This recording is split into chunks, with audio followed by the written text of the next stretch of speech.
Hello, and welcome to Get Recc'd. I am your host, Louis Falgout. And I am your other host, Stephen Falgout.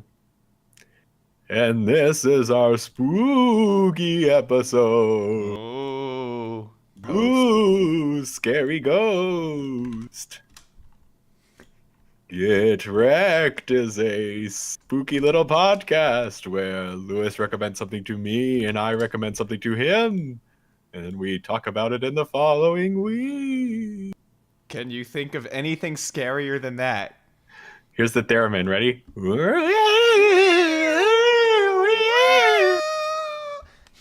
Spooky, scary skeletons. I kind of wish that I had a actual theremin because, man, that would have been fucking awesome. If I could have. Oh, theremin! How nice of you to join us! Ooh! Oh, Wow, I can't believe he made it. that's our in-studio theremin. That's our special guest star, Thera-Min. He normally sits at the control board in our studio, but Chained up, never to escape.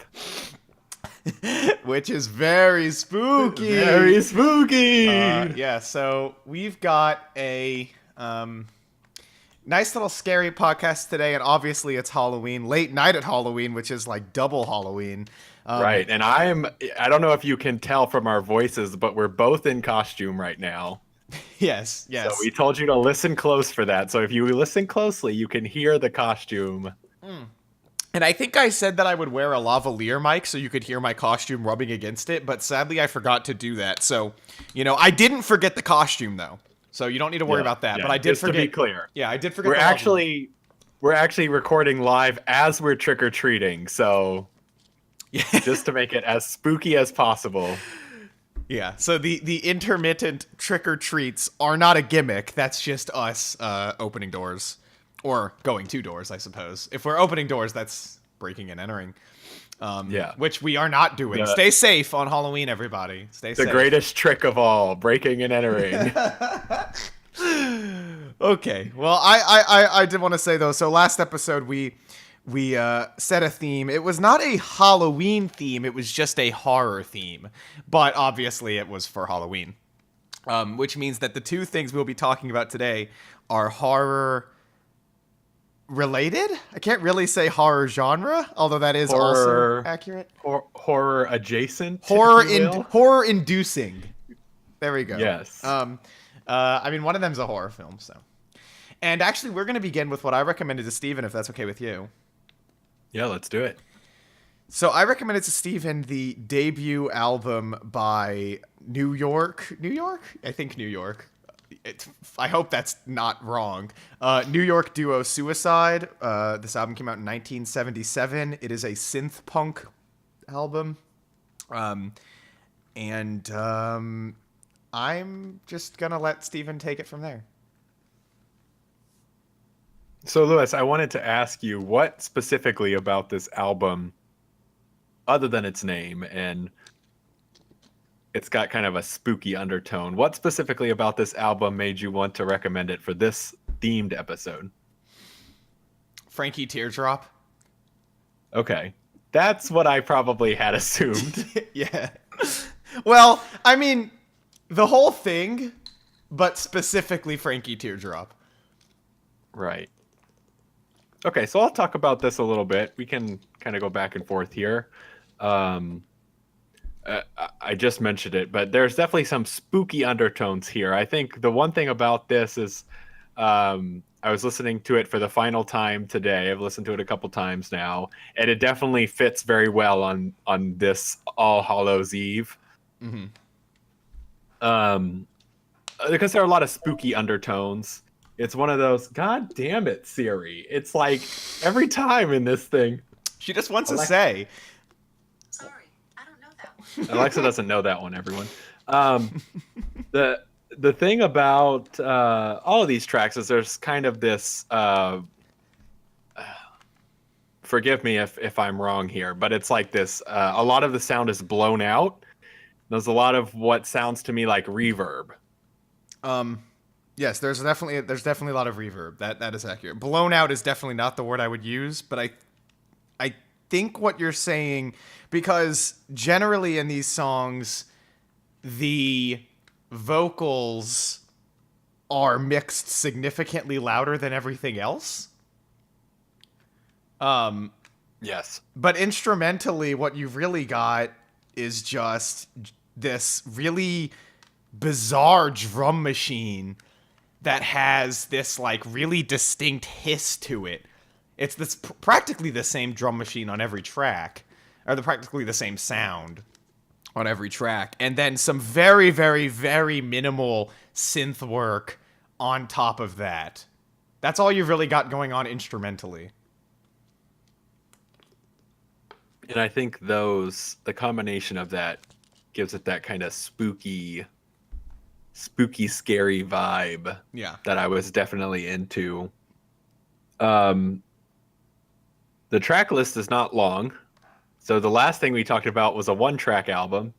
This is a little more than a 1-track album, but still it's like shorter in total. It's shorter than Long Season. This album it is shorter than Long Season.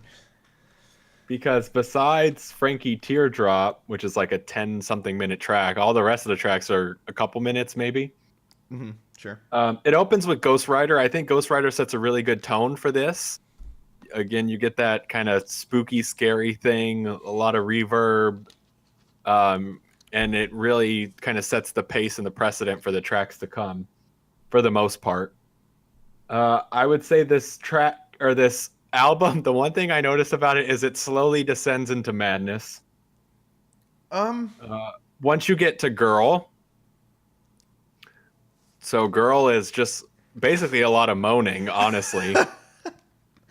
And then Frankie Teardrop is this song clearly about suicide, which is... Well, it's a murder-suicide. A murder-suicide, right. And the 10 minutes long.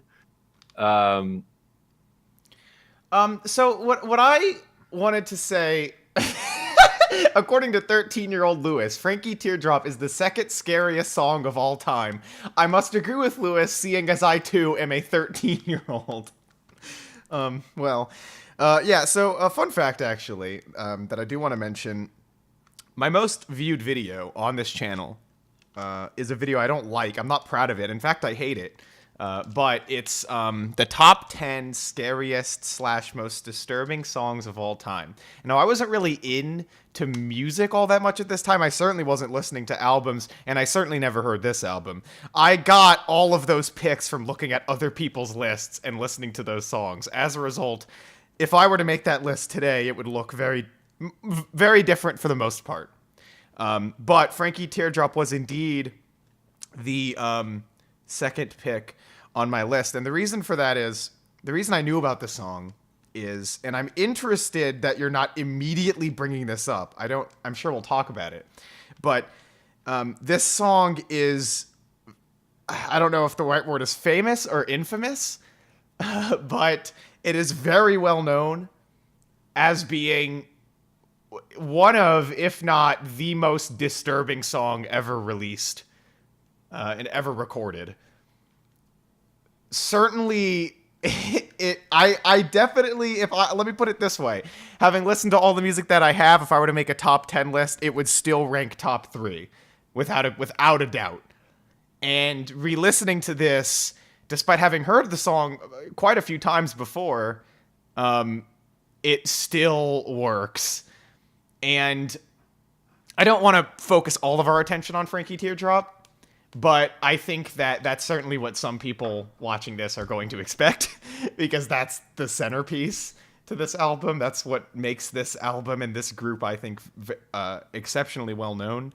And maybe exceptionally wasn't the right word, because I'm sure most people haven't heard of them, but that's what makes their name a name in the history of music, is that track. So I just want to, yep, you hit the nail on the head. I think we'll get back to that. I mean, we will for sure. It makes sense that we would focus on that one. Obviously, it's the longest one, and Alexa is now agreeing with me on that. So I see Zealand here in the track says that you dressed up as a trout. That's true. Actually, Lewis is in full trout mask replica attire. Yes. just for the podcast. I'm actually in my costume. If anyone's curious, I'm in a shirt. The front of the shirt says "I've never heard of this before," and the back of the shirt says "Haim greater than death grips." So if anyone was curious, about my costume, that's what that is. Ariana Grande better than swans. That's right. Yeah. Okay, so getting back to the album.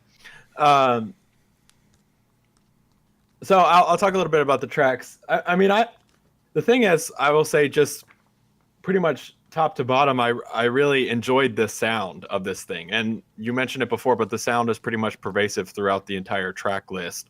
There's some variation here or there, like I think Rocket USA and Ghost Rider, actually both of the first tracks feel a little bit different to me than the rest. But for the most part, I mean, it's all kind of that same sound. He has a very distinct vocal style that he brings to these tracks. Mm-hmm. And then within Girl and Frankie Teardrop, it's just insanity at most of the time. Yeah, well, I would argue throughout a decent amount of the record. I mean, even in there's, I think the quintessential Alan Vega. Alan Vega's the fucking vocalist, right? Not Martin Rev, right? That's right. Is that correct? That's accurate. Yes, that's right. Okay. Alan Vega very frequently does these like little yelps, and then they're applied through delay effects. And he'll do these he does them on every track I can think of. He does them.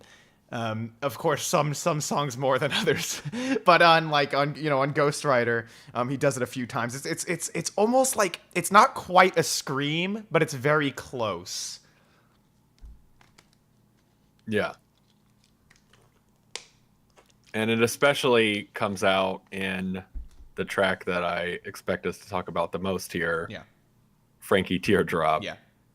Which is right around 10.5 minutes, right? Mm-hmm. Something like that.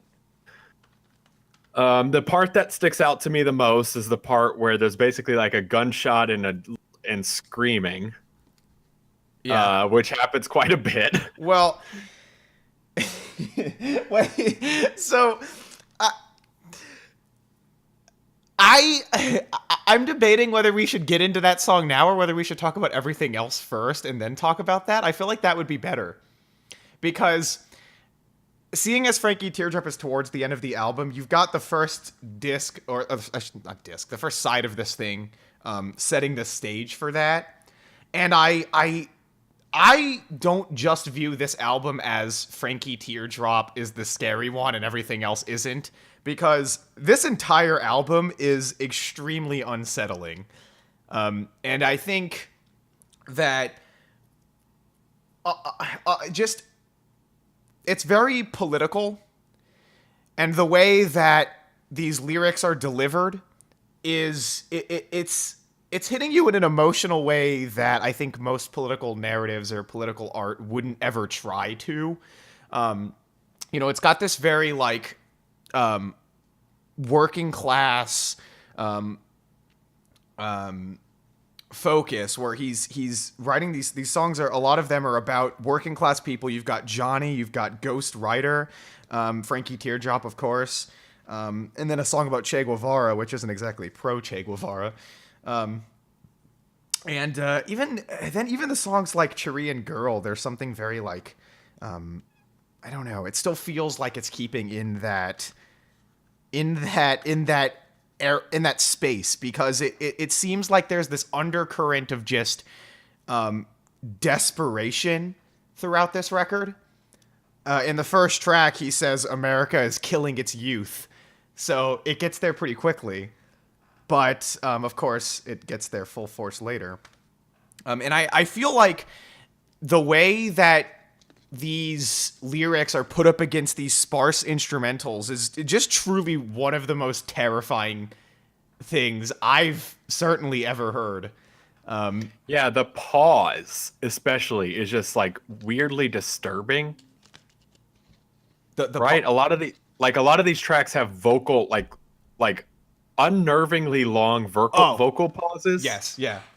Like between like whatever he's singing or monologuing about. Yeah. And that in itself is kind of unnerving, especially because just the bass line, we talked about it before, but the bass line of this whole track is this whole album is very spooky. Yeah, very sparse. Very sparse and spooky. Mm-hmm. So there's just this general unrest that's pervasive throughout most, if not all, of the tracks on this. I think some of the beginning track, like the 2 beginning tracks, actually I would say maybe even the 3 beginning tracks are probably less so. Like especially Rocket USA feels much more uplifted to me. It does? It does. Holy shit. But I am dark and soulless. I mean, so if I'm talking about something that sounds kind of uplifting, Cherie is the only track. That's that one. Only one. Because, I mean, even Cherie, it's kind of like a love song, but it's the way he says these love songs. It's like really creepy and gross. Especially on Girl, but on Cherie. Yeah, no, I'm not saying uplifting and like I would put this on the pop chart. Yeah, I know I'm that. saying like comparatively. I know that. I know that, but to me, I mean, I find Rocket USA to be incredibly tense. Like, it's got this very playful synth line that comes in, but it's still just this like pulsating drum machine, and him just calmly saying, you know, his squeals, his squawks, just I don't know. I wouldn't characterize it that way, but I will say that Ghost Rider is... Well, I would put it on at bedtime and take a little nappy nap to it. I can agree to an extent with Ghost Rider. I find Ghost Rider to be incredibly tense as well, but Ghost Rider has... It almost has a groove. I mean, all of these songs are extremely minimalist, but this is the one that sounds the most like traditionally punk. Right. Again, still minimalist, but it does feel more driving. But again, it's those lyrics, it's that, it's those chirps, those vocal pauses that absolutely add to the atmosphere. But I'll let you continue. You were saying that the first 3 are uplifting. So what after that changes? So I've talked a little bit about it before. I think for me, the biggest one is once you hit, I mean, I think Johnny too. But once you hit Girl, it's like, okay, this is what this is now. Yeah. And it's like, and it's unrelenting. I mean, it's like, so I mentioned it before, but Girl is, a lot of it is just this series of like moans, and he's having this dialogue where he's the guy and the girl. Well, he's like, he's like, he's creepily sexual. Like, yes, very, yes. It's like a almost a deconstruction of your traditional love song, because he's saying like, "Oh, girl, turn me on," but he's saying it in this like it's just so like creepy. It's just like, oh god, it's just so gross and at that point that grossness, that tenseness just grabs you, and for the next basically 15 minutes between that and Frankie Teardrop, it's just hard to listen to most of the time. It's just disturbing. Yeah. So I do think we've set the stage. I do want to say that I don't want to make it sound like Frankie Teardrop is the only standout here. I think Ghost Rider is, I mean, as far as songs go, I adore that track. I like everything up to Frankie Teardrop, but it is very clear that that's what we've been building up to. And of course, it's the most famous moment from the record.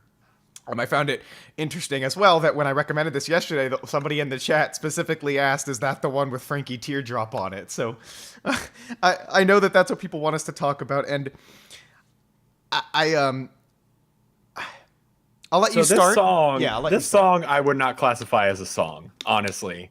To me, this is a monologue to music, right? Like lyrically, I'm talking lyrically, and from his vocal performance, there is a story here that's self-contained within the 10 minutes, and they grab you and they do not let go.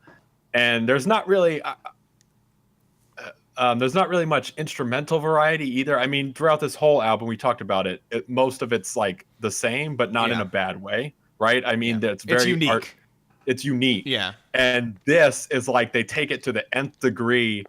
And again, we talked about it, but the stanzas of this monologue too, the pause between a lot of the stanzas in this grouping are so just unnaturally and unnervingly long, to where you're really forced to listen into that those instrumentals and like even that, it's like in a horror movie, right? We'll get to this in The Shining when there's that very clear orchestral, just tense build to the jump scare, or just to increase that intensity and that sense of like, just God damn it. Alexa really likes Frankie Teardrop. She's very interested in this. I don't blame her. I like it too. I'm gonna kill.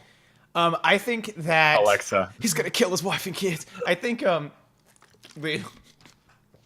you mentioned the slow build to the jump scare. Let's hear it for Frankie. Which is actually very accurate because this song contains a ton of jump scares. Like, and it really takes advantage of those lengthy periods of time where he doesn't say anything, because it builds the expectation early on that you're going to have this long pause of silence and he's going to continue the story.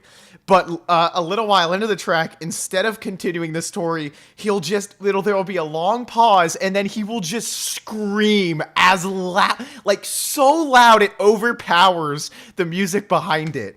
And it's echoed and delayed. And this happens towards the end of the track where there's an extremely long break where you're just getting this like revving synth that's very, very, very slowly building, and it sounds windy, and out of fucking nowhere after like 3 minutes he screams. Jump scares in music exist, but I don't know if anyone could point me out to a song that contains more of them. Like, yeah. It is just unrelenting, but I don't even know if that's the right word, because it doesn't happen so much that you can ever predict it's going to happen again. Right. But there are situations within this track where it makes a lot of sense, and it adds great character throughout the entire track, but he puts the gun to his head. I think at that point, when he says screams. that line, he gives a loud scream. Yeah. And then he says, Frankie's dead. The story here, we get all you have musically is this like revving bass line. It's like 2 notes. The drum machine on this track sounds particularly sparse. Like it sounds very quick. Like it's almost been sped up from the other tracks, and it's like there's even less variation in the percussion than there normally is throughout this record. And he begins telling the story. Frankie Teardrop, he's working like 9 to 5. He doesn't make enough money to survive. And that's pretty much the only picture we get of this guy. I mean, we understand he's a working class. He works full time and does not make enough to support his family. That's all we know. And then he goes insane and murders his wife and like a 7-month-old. He specifically says the age of the baby in the crib. It's not like just a kid; it is a baby. And then he kills himself, and that is the story. That's it. So, have fun with that one. Yep. And again, I'm going to call out Zealand here in the chat. At the end of the song, the line is, Frankie's lying in hell. We're all Frankies. We're all lying in hell. Yeah, that's it. Yep. And that's it. Which, it moves, it moves me, not in the way that music traditionally does, but you can, I think, I don't know if you necessarily pick up on it, but I certainly do. There's a very clear political message here on this album. Yeah, without a doubt. And especially when you know the era that this came out of, the place this came out of. And again, it's the same scene. At least near the same scene that Swans were in. Just a little bit later down the line. And Suicide played at CBGB's, which is what Talking Heads came out of. And while their music certainly isn't like this, it has a similar working class angle to the earliest stuff they released, too. That was what a lot of these artists were doing. But Suicide just takes it to this level where it's just like, it almost becomes even more human. There really isn't anything grandiose or explicitly poignant about it. It's just an extremely precise telling of this character who is in a situation that a lot of people were and still are in. Of course, it takes it to an extreme degree, but it's just that desperation that you feel. And when he says that we're all Frankies, I don't know. It's powerful to me anyway. Yeah, and I definitely agree. And there's a lot of stuff in this too. I mean, the first couple of stanzas are pretty clear and explicit. But some things that I call out. So he specifically calls Frankie 20 years old. So you think about that. He's married and has a kid at 20 years old, working in a factory, just trying to live, and he goes insane. Yeah. But even that is like enough. Like even that is some commentary on the working class, especially at the time. Mm-hmm. Labor laws have probably changed a little bit since then, but it's not unheard of to suggest that this could still be the case. It's common. It's very common. Right? Yeah. No, I mean, it's still applicable. I don't think that the political message in this album has aged a day. Because it's so straightforward, right? Yeah. I mean, yeah. And this isn't the only track that has a political undertone. You mentioned it before, but a lot of the tracks before are clearly partial protest. Mm-hmm. So just to reiterate, the final track is actually about Che Guevara. Nobody ever talks about the final track, and I think it's just because it comes after Frankie Teardrop, and you can't beat that. But it musically, it has a very distinct chord progression, like with this very lo-fi organ. It's probably not a real organ, but that's what it sounds like. But it sounds so morose. You know, even if you don't realize what the lyrics are about, it almost sounds like a funeral march for Frankie Teardrop after that track. So it actually works rather well. But in this song, he specifically says, it's about Che Guevara, and he says that people have made him out to be a hero. He is not. That's all he says on the track. But I find it interesting. I find it interesting that... and also, you notice the red star on the cover there. I just realized that when I listened to this last time. I was like, I think that's a reference to Che. Oh, actually. Yeah. I do find it interesting that an album that is very much in solidarity with the working class, and if not solidarity, it's certainly it's certainly depicting them as victims, right, of some greater societal ill. And he says America's killing its youth. I find it interesting that they chose to end the album specifically calling out and protesting somebody who has been held up as a working class, as a working class revolutionary, as a savior of the working class, as somebody who fought for them. I find that interesting. Not even making a point on the political statement. I just find it interesting that they chose to end it that way. Yeah, and I also found it interesting. I have to imagine in some way it was intentional that within this track you have Cherie, Cheree, and then closing with Che. Yeah. CHE. Yeah, I agree. That always weirded me. I don't know if that was a choice or just what, but... Yeah, I'm not sure if that's saying anything or not, but I noticed it, and so I have to assume there was at least some intention put behind it. At the very least, there was intention in that they named the tracks Cherie and Che individually. Yes. I don't know. Are we willing to wrap it up? Do you want to give your final thoughts? Yeah. So, like I said, very spooky. I actually really enjoyed this from top to bottom. Surprised? I thought you would be, actually, yeah, and I too was. The first listen through, I liked it pretty much from the start, actually. And then after a couple listens through, I just continued to enjoy it even more. I think that it's just such a unique sound. Not that it hasn't been done before, but... I don't know. I mean, this is a very cases, right? This is a very musically revolutionary and influential album. I mean, like their use of synths at the time. In fact, there's a famous. I hate to cut you off, but I think this is relevant. I should have brought it up.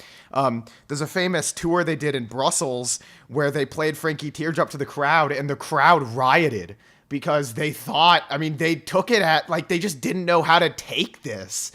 And they almost took it as like they were being mocked, that this guy screaming and, just like telling the story of just this horrifically awful, disturbing story. And yeah, the crowd rioted. And that's, it is not incorrect to say that this is unique even for today, but it certainly was unique for then. And I mean, these guys pretty much created this sound. Not to say that nobody ever did minimally electronic stuff before, or minimalist electronic stuff, but not in this context. Yeah. So, much to your surprise, I really did enjoy this. I would recommend this.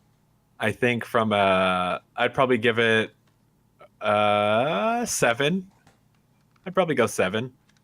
I think that I enjoyed the couple listens through that I had. I think the only things are, it's not something that I would listen to on the regs. So just for that alone, I probably knock it down a couple, and just based on comparatively, I think that I probably wouldn't maybe I'd probably go maybe as high as an 8. So let's stay with 8. Okay. That seems very fair. I'm going to give this a 9. And I will agree, actually, that this is not something I choose to listen to frequently at all. The reason for that is it's the kind of thing that I don't really want to listen to because it's terrifying and it is awful. Incredibly hard to listen to. Yeah, I know. I mean, even after hearing it so many times, it's not just Frankie Teardrop. This entire record freaks me out. But I absolutely love the experience while it's on. And it is the kind of thing you can't quite find anywhere else. You can find plenty of, if you want scary, disturbing music, it's out there. But I've never heard anything quite like this. I really appreciate the fact that it there's a lot of ways to push a political narrative in art, and I can't think of any examples of it being done with horror, horror and just disturbing the listener to make that narrative clear. And I really respect that. I think that's really cool. And I feel like it could be done great, and I'd love to see it done. I'm sure it's been done before, but if anybody has any recommendations of that sort, I'd be willing to hear them. But I find that really interesting, and I just think, historically, this thing's very important, and I give it respect for that. But I really enjoy it, too. I thoroughly enjoy this. I think it is fantastic. And, I absolutely recommend this, but not for the faint of heart. This thing is fucking terrifying, and you might not be able to finish it if you can't handle things like this. I know a lot of people who never finish Frankie Teardrop because it's long and you just don't want to. And we will move on to what Steven recommended to me. Steven, if you'd like to give a brief. I'm sure everybody already kind of knows, but explain what this is. So this is a little indie film. You might not have heard of it before. No, just kidding. The Shining is a Stanley Kubrick directed film, 1980, stars Jack Nicholson, Shelley Duvall, and the little boy's name is actually Danny. I learned that. I did not know that, but I learned that.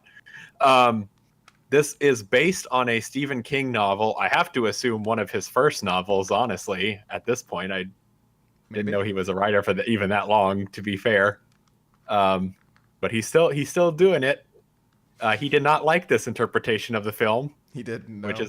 which is interesting, because now I would definitely say that this has gone down as a classic. But Lewis, maybe you'll disagree. So let's hear your thoughts. Well, I won't. So I'm sorry to disappoint. Cancel the show. Get the skeletons off the damn stage. Oh, Cancel no. this. I'll take the skeleton off of my head. He's a little too happy. Fuck. Okay, I took off everyone except for that skeleton. Now he's gone. He'll come back later, I'm sure, but he's a little shy. So man, where do I even begin with this? Okay, so what I'll say is that this is one of my favorite movies of all time. This is top 10. So I'm not going to differ from the mainstream opinion on this movie. It's a masterpiece. I would assume that most people are aware of that. I don't know how much we want to talk about it before I put the spoiler tag up, because most people have seen this. I don't feel like we need to spend too much time for the people who haven't. What can I say before I put up that tag? I guess I can say this. I think that this film, neither of these recommendations are really what I think of when I think of a kind of Halloween horror, Right.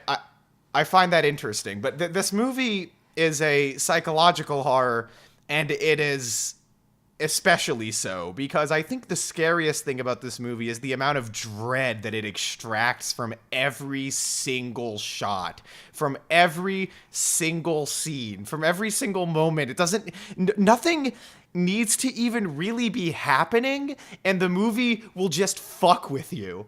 Because, and part of it's because it's a very artsy film. There's a lot of symbolism. There's a lot of very extremely slow shots and extremely slow scenes, and a narrative that, although it's simple if you were to like summarize it in a quick sentence, if you actually start to list out the events of the film, it doesn't add up. There's like so many just bizarre and incongruous things that appear to happen. You just don't know what's real in this movie. And I think that is where its most effective horror comes from. Because one thing I need to give The Shining credit for, since we're talking about horror, is that this is one of the very few horror films that actually scares me. That actually unnerves me. It actually makes me tense.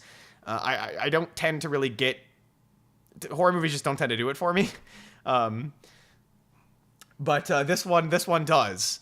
And again, it's like there's certainly some Halloween kind of things, ghosts and stuff, without saying too much before the tag goes up. But and I want to say it does so without many what I would consider jump scares. I don't think there's one. Yeah, I don't think there's a single one. Well, there is one, and I wanted to talk about it because it's my favorite part of the movie. I actually know exactly what you're talking about, and classing that as a jump scare is a bit of a stretch. But it is. Well, I don't know. It's I don't coupled know if with like an orchestral sting, so I guess you could say so. Okay, but we'll wait. Maybe we are talking about the same thing. This is not a spoiler in any way, so I want to talk about it now. We are talking about the same thing. I know we are. There's a part where. So one of the things that they do throughout this movie is there's a passage of time. And that passage of time, I don't think this is really a spoiler, that passage of time gets shorter as you go throughout the film. Yeah. Well, the way that they show the passage of time is they put up a black screen with a white text word on it. Uh-huh. My favorite part of this film is there's like this musical orchestral stinger, and then boom! Black screen, it says Tuesday, and it's like a big punchy end, and it's like a Tuesday jump scare, and it's my favorite thing. That's we're not talking about the same thing, so I need to bring up the thing I was thinking of. It made me laugh so hard. I loved it. Okay, yeah, well, yeah. I mean, I guess you call that a jump scare, but I think that's just the piece ending in time with the transitional card. Anyway, I want to just jump into spoilers so that I don't feel like I have to walk on eggshells. I feel like most people have seen this, so we'll, For those listening on the phone, spoiler tag is going up now. Yeah, it's up.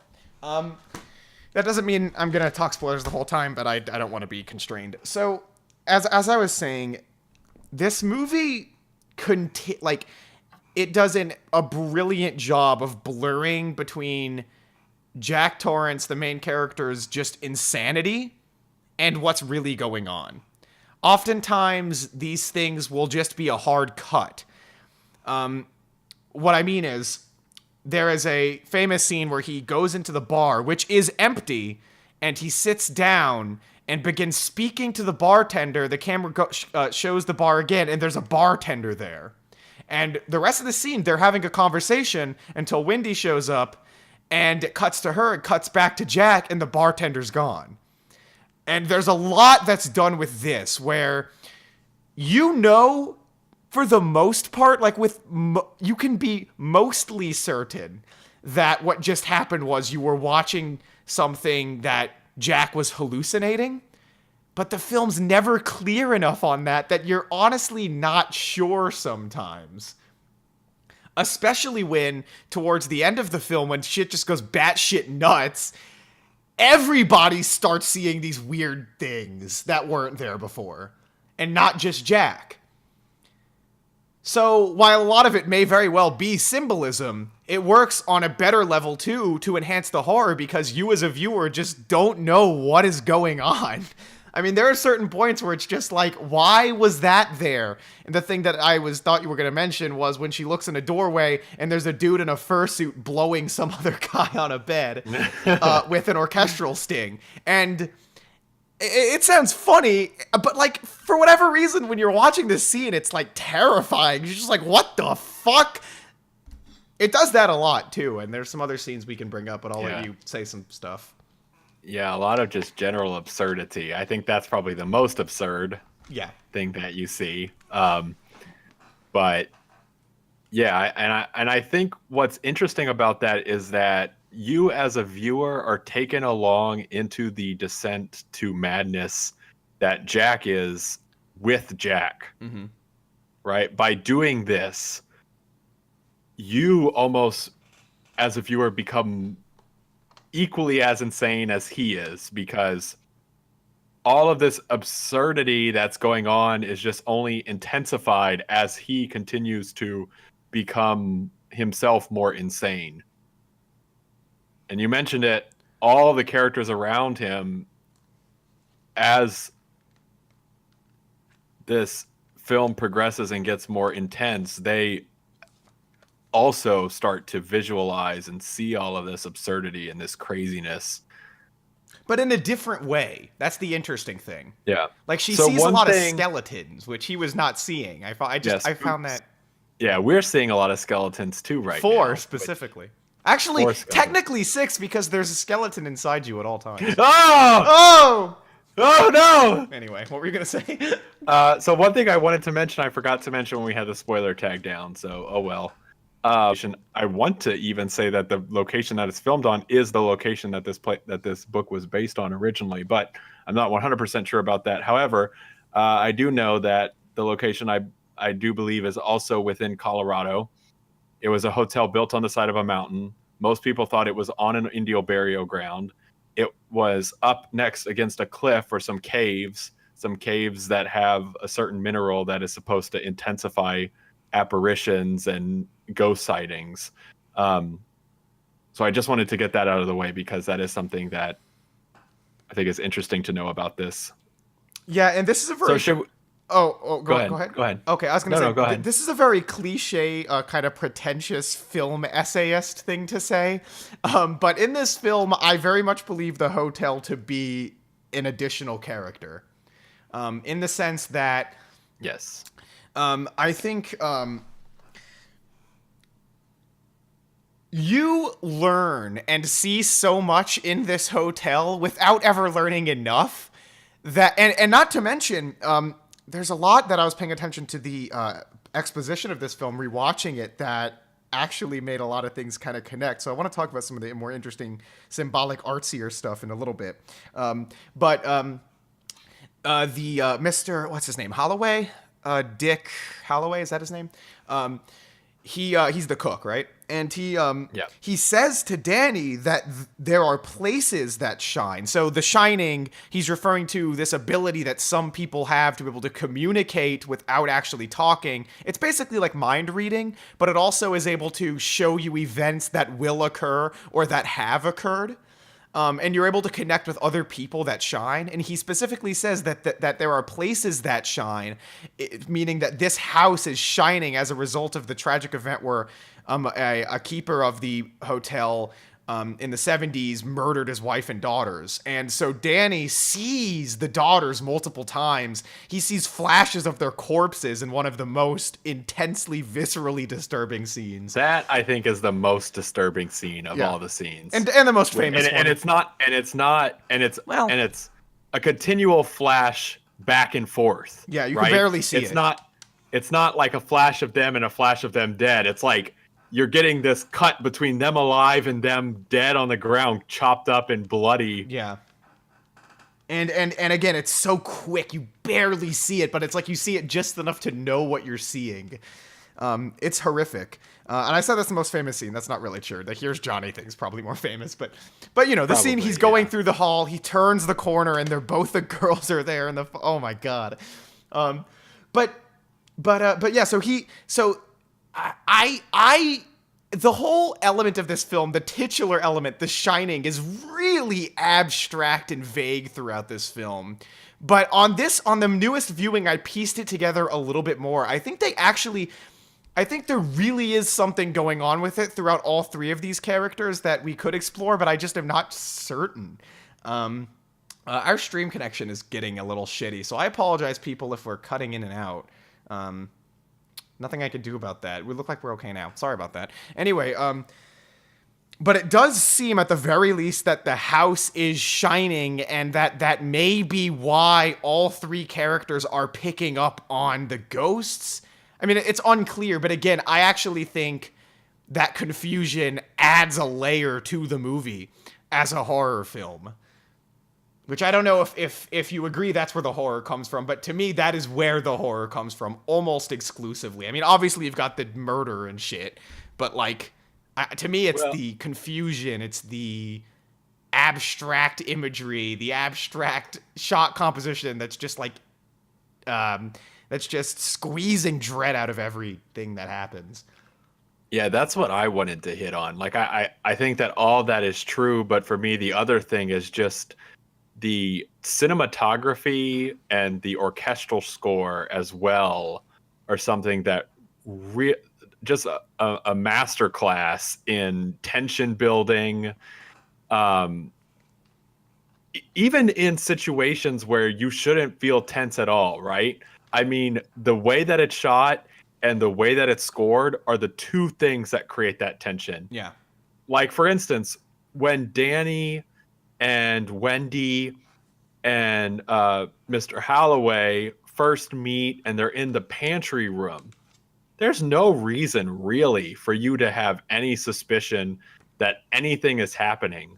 But because of the way that it's shot, kind of that far shot away from the characters and the score, you just start to sense that maybe Mr. Holloway is evil in some way or something is going on. And then he turns to Danny and he communicates non-verbally.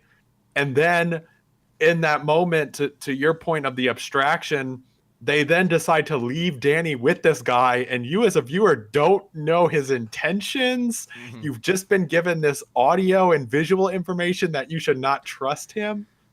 I think all of that really compounds into why this is such a classic and great horror film. And then the other thing I want to mention, you'd mentioned the Here's Johnny scene, and it's on here on the screen.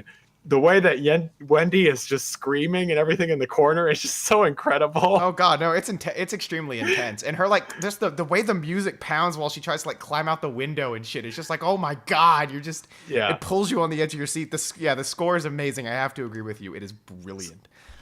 So maybe, even though we have spoilers up, maybe we should, and I'm sure anyone who's listening at this point will have seen the film, but maybe we should just give a quick synopsis of the plot. Yeah, I'll let you do that since you're the wrecker here. So okay, just for posterity's sake, we'll go ahead and do this. So the general plot is that Jack, the protagonist, played by Jack Nicholson, he's a writer. He was a teacher. They moved from Connecticut, I want to say it was. Yeah, I don't exactly. To Colorado, because he kind of wanted to get a fresh start, and he wants to kind of get into his writing career. So over the course of the winter, the Overlook Hotel, they pass it to a groundskeeper to look over it, but the hotel itself shuts down because of snow. So Jack gets the job. Jack, Wendy, his wife, and Danny, his son, all live within the Overlook Hotel over the course of a winter. Danny has what they refer to as the Shining, which is basically this psychic ability, this mind-reading ability, this communication. And he has a little friend that lives in his stomach. In his mouth. Which, again, he lives in his mouth and he hides in his stomach, which, again, never really truly explained, but seems to be some portion of trying to cope with abuse. But also it's clearly an actual entity or a character. I don't think it's an entity. I always interpret it as that's what he, like, visualizes his shining as. His shining to be, right. Exactly. Kind of like a dual personality in a way. Which does actually come up when his dual personality takes over him and claims that Danny's gone. So right. Yeah, I guess there's a certain vagueness there too, isn't there? I don't really know. So Danny gets some premonition that this place isn't good, but they all live there. They get told, you mentioned it, of a story of a groundskeeper from the past in the 70s who went insane and murdered his wife and 2 daughters with an axe and then killed himself. So over the course of the groundskeeper, they start to see strange things. Danny sees the girls. There's just some general weirdness that goes on. Jack is slowly descending into madness and then eventually tries to also murder his wife and son with an axe. Yeah.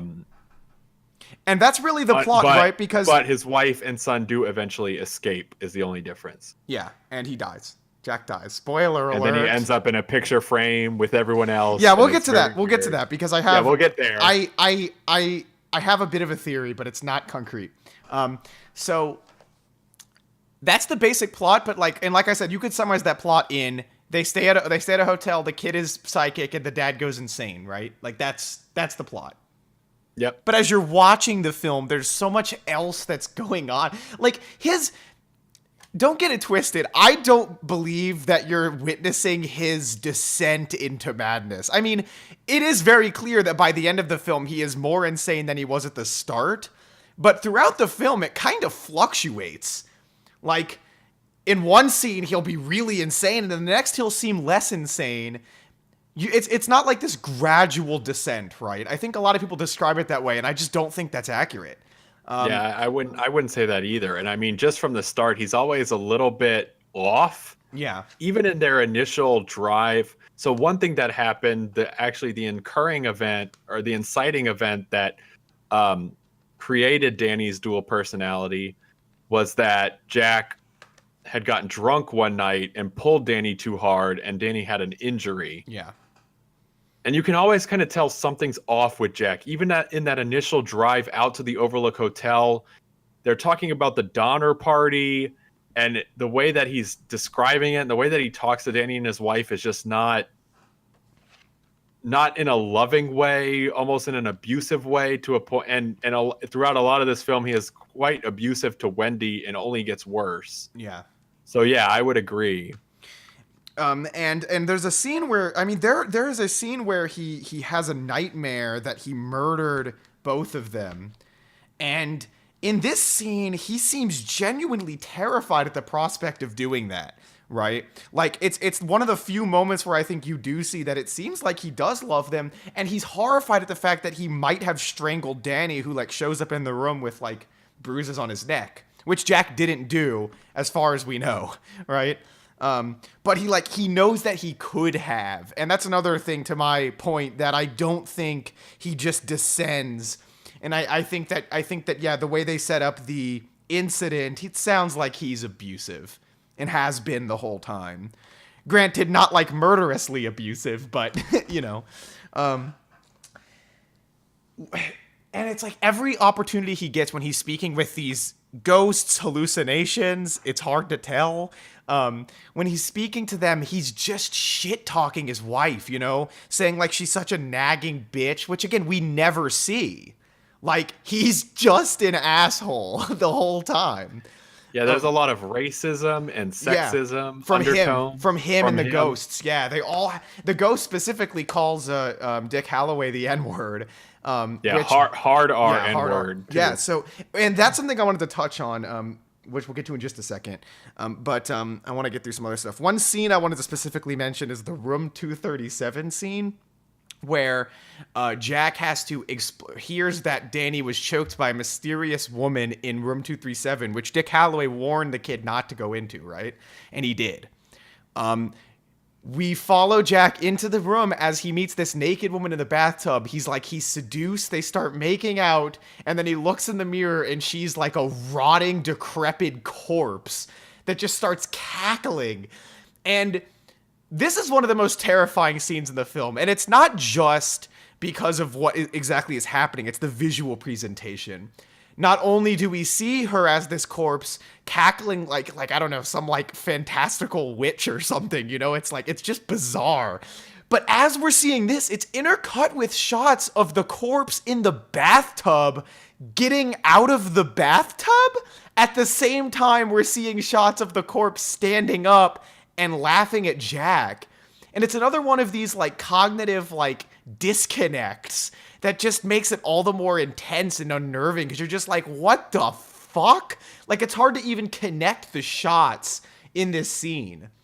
And I just think it's brilliant. Like, that is one of the most terrifying scenes in the film for me. That, and obviously the tricycle thing with the girls, but like both those scenes are just like, holy shit. Like, they still get me even after knowing what they are. Something odd about the way that the movie presents its shots. So I wanted to bring something up as we're winding down. This is a Kubrick film. So as a result, there's a lot to read into, right? Like, a lot. A ton. And this movie before we go there, just very quickly, I just want to say there's a ton that we could talk about with this film. Oh yeah, right. For sure. It is definitely a classic. But one thing I want to touch on just very quickly, and I mentioned it before, the shot composition in so many of these shots is just incredible. Like, the one that really stood out to me, and the one that kind of helps characterize the nature of the hotel, and you mentioned the hotel as a character, is when Danny is on his tricycle. Yeah.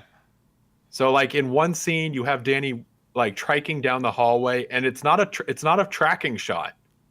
It's just a shot of the hallway, and you watch Danny drive off and turn the corner.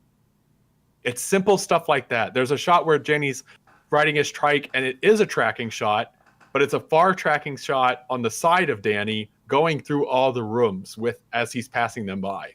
Mm-hmm.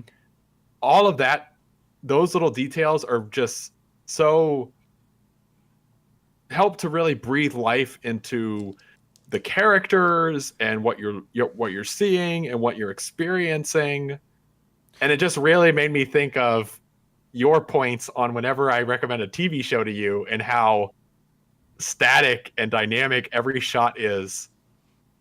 And this film almost or static and like complacent every shot is, right? Mm-hmm. Yep. In this film, and a lot of films, but this film specifically, as we're talking about it, has just such a static or a dynamic nature to the shot composition and such a different and unique shot composition, shot to shot, that really helped to breathe life into the whole experience. Yeah, especially in those scenes where you are following people through halls. When they turn a corner, they see that hallway before we do, and it's almost like this very very traditional horror aspect of, ooh, there might be someone around the corner, and this movie like really like just pulls that out of each shot as much as possible, because like it's almost like we have to peek around each corner with how slow some of these tracking shots are when there are tracking shots. And again, it just makes the way that I noticed the way the hedge maze is shot is like the exact same way. Both the house and the maze feel just as like labyrinthian, you know? It's like you just can't, you almost don't know where you are a lot of the time. It just makes the house feel so much bigger without us needing to see every room, without us needing to see the whole. Oh man, we didn't even talk about the maze, but holy cow, isn't that incredible in every scene. Aspect? The final scene, Yeah. The scene where they're in the maze and he's looking over the diorama and he sees them, and Oh yeah. everything with the maze is just incredible. Yes. But as I mentioned, we could talk about this movie for hours, so I'll let you get to all the artsy tartsy hoity-toity whatevers. Yeah, that's what I wanted to get to. So I've never been the film essay or video essay kind of critic, right? So picking apart every symbolism and going through a movie and analyzing its themes and stuff is not really my forte. But you can't talk about this movie without at least mentioning it. So there's things I wanted to mention, right? I think now, of course, there are Kubrick films that, let me be clear, that our mom loves this movie. Like, your mom probably loves this movie. Like, this is a very common, I don't think that this movie is hoity-toity in any way, right? I think I could as much as the elitist. If you compare this to 2001: A Space Odyssey, that's what I was gonna say. Like, there are Kubrick films that are much artsier and much more abstract than this. 2001. 2001's the one that comes to mind, but 2001. I don't know if Clockwork Orange maybe a little bit, Clockwork Orange a little bit, But this one is one of this movie's still super slow and artsy, but I think most people would be able to get into it. Maybe that's just because it's a horror film. I don't know. But anyway, Kubrick's a genius. We could go all day about his movies. Maybe we'll talk about another one sometime. But this one specifically, I still I lost my train of thought. But I was talking about symbolism, so I'll just go there. I've seen a lot of different interpretations of this film. Like, I've seen a lot of weird, and I've seen some that just go way too far and pick this movie apart way too much. I've seen some that I don't know if they covered everything. There's a lot of lines and references to historical events and stuff that is very clearly intentional, but I don't know for what end. And I've seen a lot of stuff about it. Like, there's this aspect of it was built over an Indian burial ground. There's like that, and they don't say Native American, they say Indian. They talk Indian burial ground. They say when they were building it, they probably got into fights with the Indians. So there's a lot of that. And then you've also got the racist and sexist things that come in later with some of the ghosts, if you want to call them. And he says a line that I've seen picked apart where he's like getting the drink and he says, white man's burden. And it makes no sense. You're just like, why is he saying that? Like, does he just mean that like a white man's burden is just being it just seems odd, right? So maybe there's something to that. I have no idea. I just wanted to mention it because I noticed a lot of it. So I've seen, like, I think I saw somebody mention that was one of the film's main themes, and it very well might be. I don't know. Other things I've seen people look into is like Danny's wearing a sweater with Apollo 11 on it, which seems like that seems like you're picking it apart too much, but why would they have dressed him in that outfit? I don't know. I want to say him in the Mickey sweater. I was like, oh, okay. Interesting that Disney allowed that to happen. Yeah, yeah.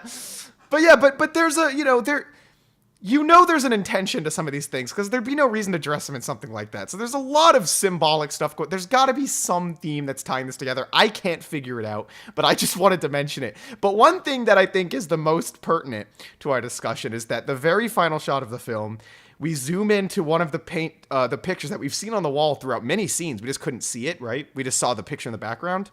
It zooms into the ballroom with all these ghosts that we saw, and Jack Torrance is like the host, and it says it's from 1937. And I'm not going to claim that I know what this means, because I don't. But every time I watch it, I piece it together a little bit more, because I don't know if this is literal. In fact, I doubt it is.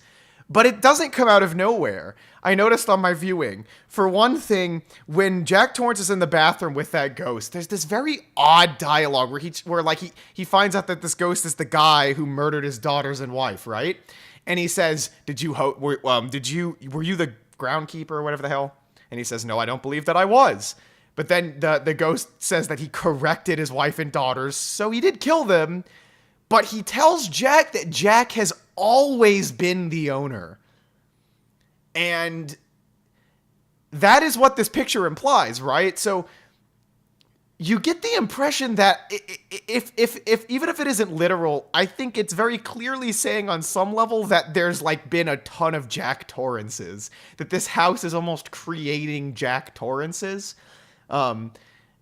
In the sense that, I mean, he goes insane the same way the last groundkeeper did. He literally grabs an axe, along with the fact that the house shines. So I have no idea what the ultimate meaning behind this is. I don't know if you have your own theory.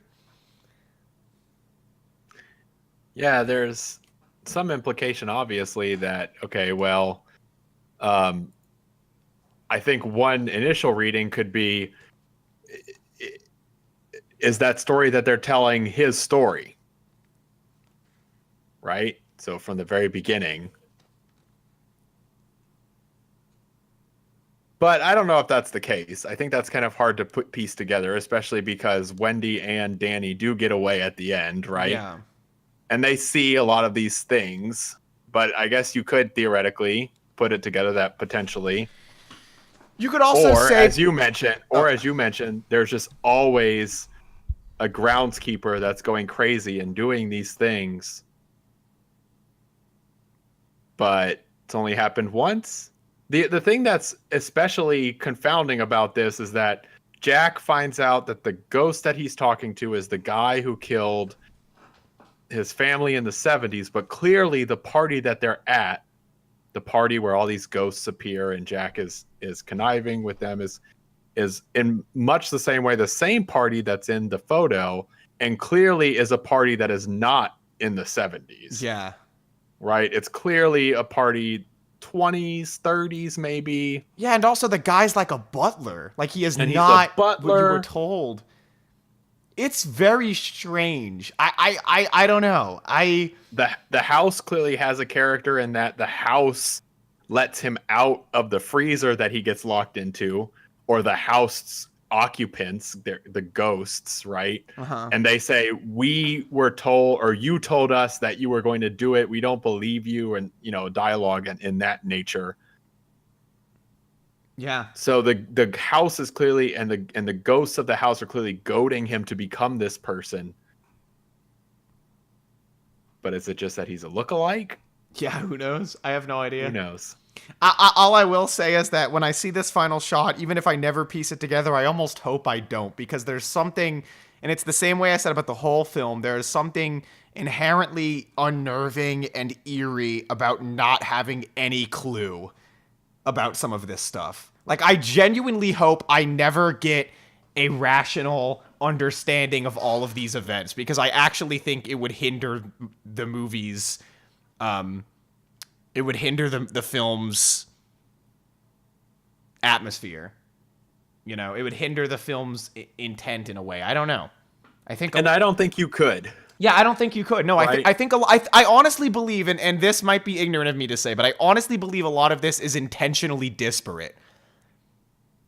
Do you get that impression that a lot of this stuff is intentionally vague and abstract and not adding together intentionally? Definitely. I mean, you even think about all the loose ends that are never tied up, really, right? Like you mentioned the 237 scene.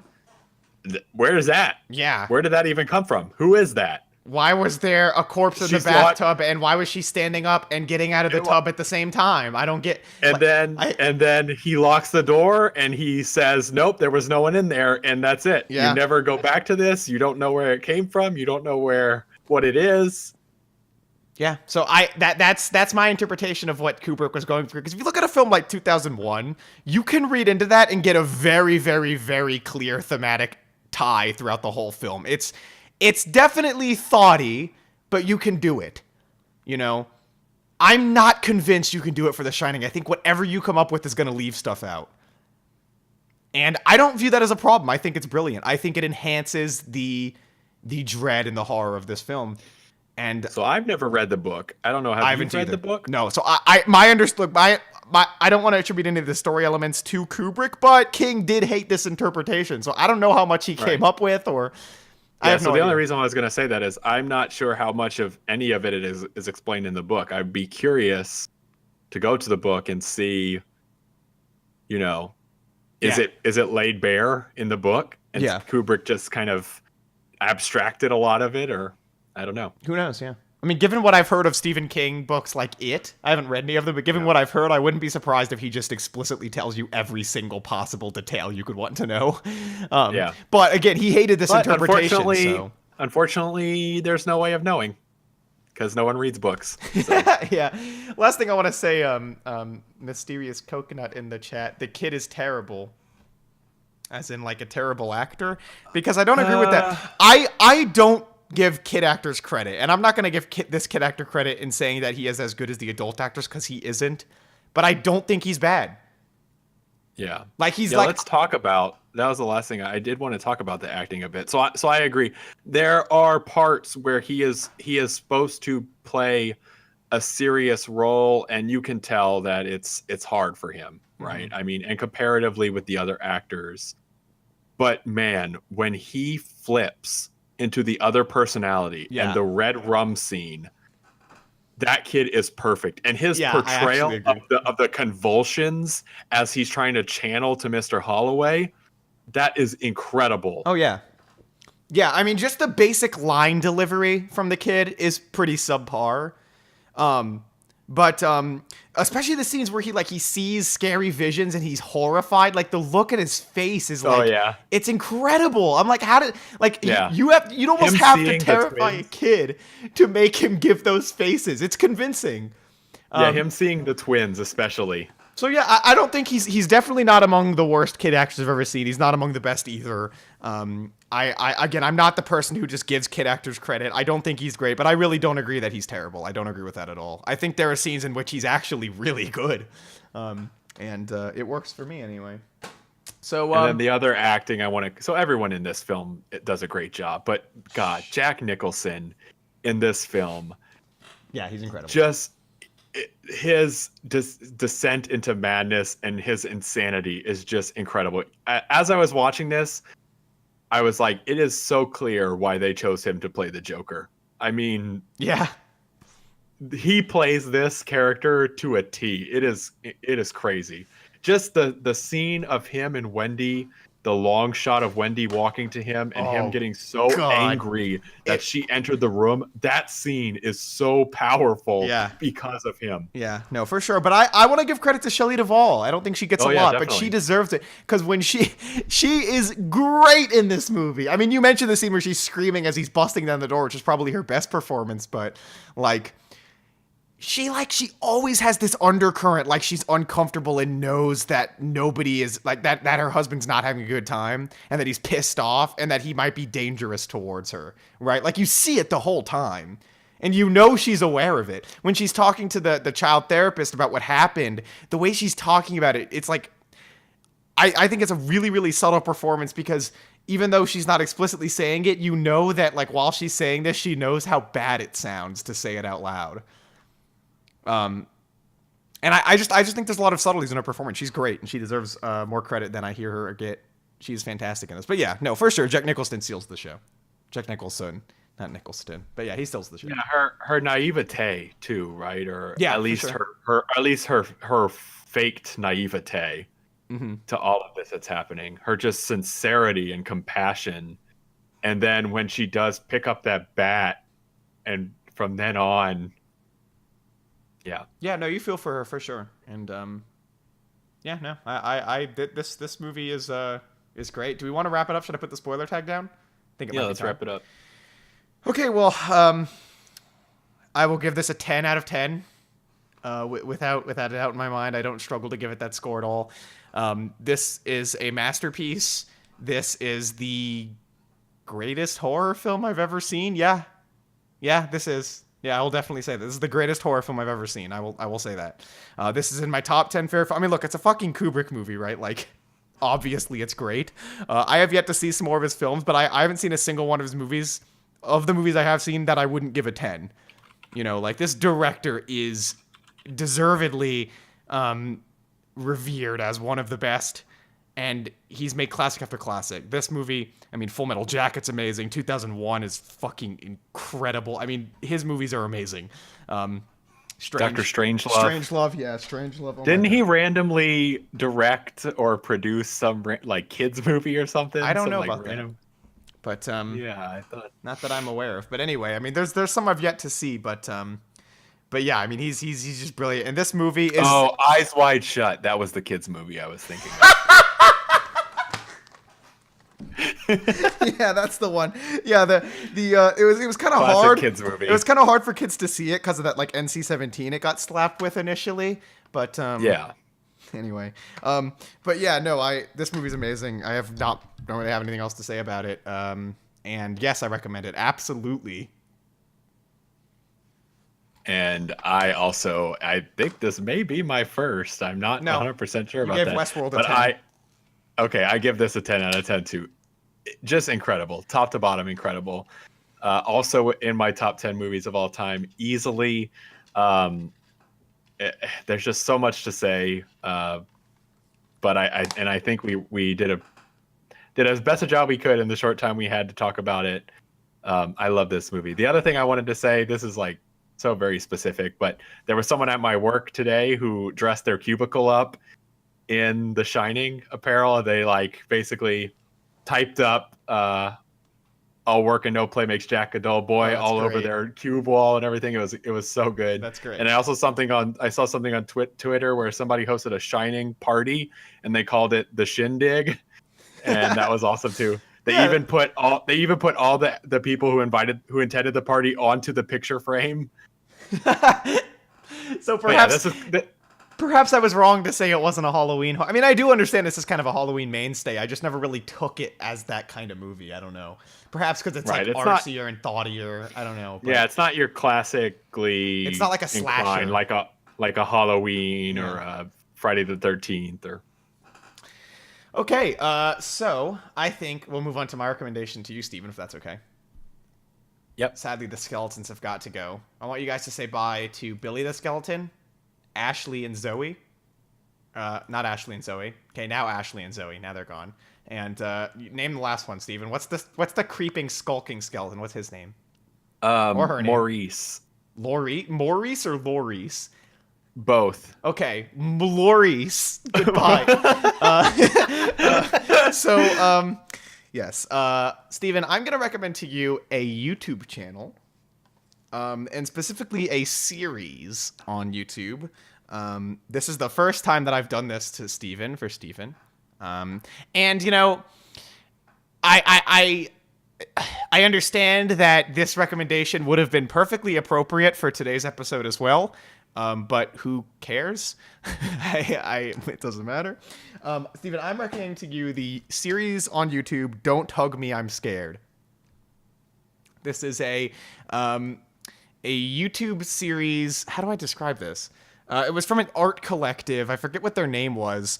But they initially uploaded one video called... What the fuck? What was it called? Oh, Bad Things That Could Happen. That was the name of it. And it was this thing with like physical costumes and puppeteering. And then their second short film was Don't Hug Me, I'm Scared, which was almost like a kid show kind of thing with puppets. And that caught on. So they shifted their focus entirely to that, did a Kickstarter to finish the series up to 6 episodes. It was finished in the span of, I want to say, the first one came out in 2011, and I think the 6th one was 2016. It might have also been 2017. I don't remember for certain, so don't quote me on that. But it lasted a while, it looks like they're doing a season 2. There's a trailer for a season 2, I think, or for new episodes or something like that. But they're making more. So before those come out, hopefully by the time we do our next show, there won't be any new ones out, so that we will be talking about all that there is. And that is all that I will say about that. Steven, I'll let you go. Okay, well, we have a themed thing going on next week too, unintentionally, but I don't have a backup. So I'm going to recommend to you some YouTube videos as well. Okay. Hey, that happens sometimes. It's bound to happen. It happens sometimes. It's fine. Yeah, it's fine. So I'm going to recommend to you a series on Polygon.com called Monster Factory. Okay. Monster Factory is a series of videos started in 2015. 2 brothers, Justin and Griffin McElroy, who you may remember from My Brother and Me, which we've talked about on this show before. While they were working at Polygon, they started a series of videos where they create beautiful monsters and character creators in different video games and then play out the video game a bit as they work with their character. So because there are so many, there are 56 episodes and they're all about a half hour. I'm going to specifically recommend to you a couple of different episodes for anyone who would want to follow along. Feel free to watch more, Lewis, if you want to get a better sense. But the specific episodes I'm going to call out are the first episode, the third episode, the 5th episode, the 14th episode, and just for a round number, I will also call out... there's a couple series. I'll call out their last episode just to make it a round number, the 56th episode. So as I mentioned, feel free to watch more. Particularly, there is a part 1, 2, 3 where they go into Second Life. There's also a part 1, 2, and 3 where they go into Fallout, and a part 1, 2, and 3 where they go into The Sims and create TV sitcoms. Those are all really great.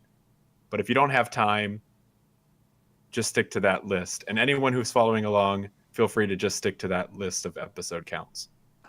Okay. Well, I think that is going to conclude our spooky Halloween episode. Get Spooked, as I like to call it. I hope you all feel appropriately spooked.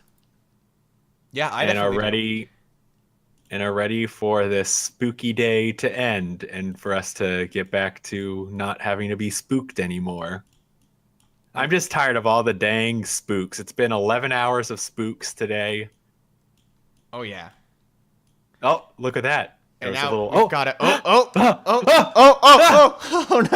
Oh no, dear. Oh, those were our thoughts. Those were our recommendations. Get wrecked.